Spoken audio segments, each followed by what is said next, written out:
You may know about the attempted robbery of the First National Bank of Northfield in Minnesota by the Jesse James and Cole Younger gang.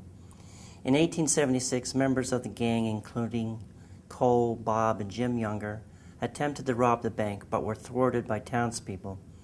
When the shooting started, 2 Northfield residents and 2 gang members were killed. The rest of the gang escaped and split up. But weeks later, Cole, Bob, and Jim Younger were captured near Madelia, Minnesota, by a posse. That story is pretty well known, but what happened to the Younger brothers after they were captured? They were tried for murder and bank robbery in Faribault, the county seat for Rice County, where Northfield is located. My name is Charlie Rogers, and I am a government records specialist with the State Archives of the Minnesota Historical Society. Documents about the Younger brothers' crimes, their imprisonment in the Stillwater State Prison, and their eventual parole are preserved in the State Archives in this climate-controlled and secure room in the Minnesota History Center in St. Paul. Records of historical value are preserved in acid-free folders and acid-free boxes that help prolong the life of paper records. This climate-controlled room helps preserve the paper too. Here are the handwritten indictment and conviction documents from the trial of the Younger brothers in 1876. As you'll see, all the documents are handwritten, and they're pretty difficult to read on film, but they're still quite interesting. The files include indictments, subpoenas, and witness statements. This duster, worn by one of the gang members, allegedly by Cole Younger, is preserved in our museum collections. If you look closely, you will see a bullet hole, or perhaps not. Kind of hard to tell. The duster is preserved here at the Minnesota Historical Society.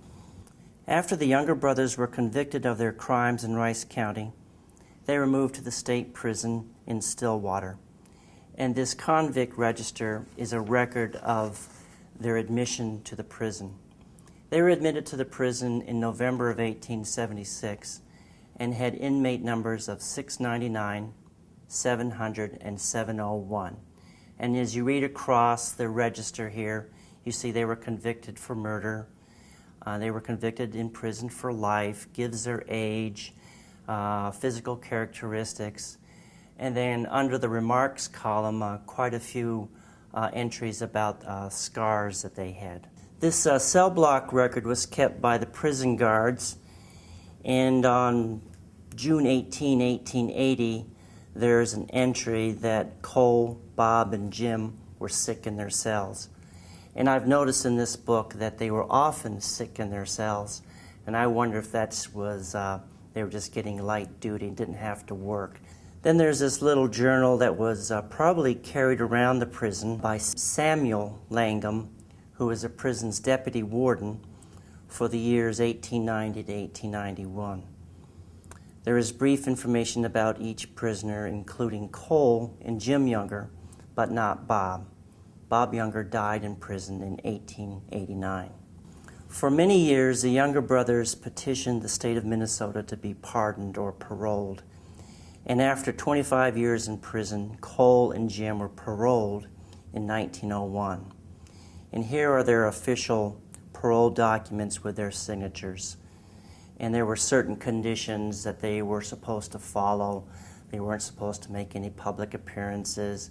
They weren't supposed to profit from their crimes, basically.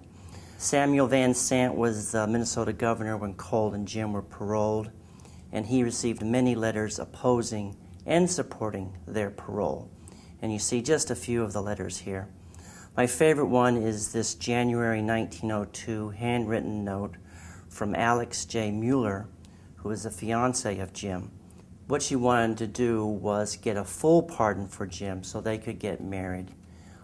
He was not allowed to get married under the conditions of his parole. While Jim and Cole were paroled, they were required to send monthly reports to the prison warden. And here are just a couple of the reports, one for Cole, one for Jim. This September 1902 monthly parole from Jim may have been one of his last reports, since Jim committed suicide in late 1902. Of the younger brothers, Cole lived the longest, and he died in 1916.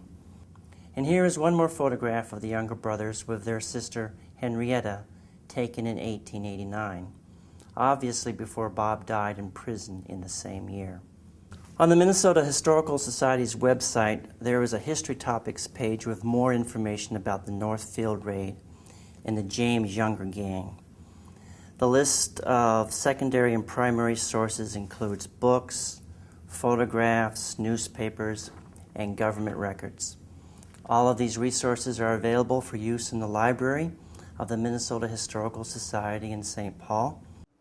I'm Charlie Rogers, and thanks for visiting the State Archives of the Minnesota Historical Society.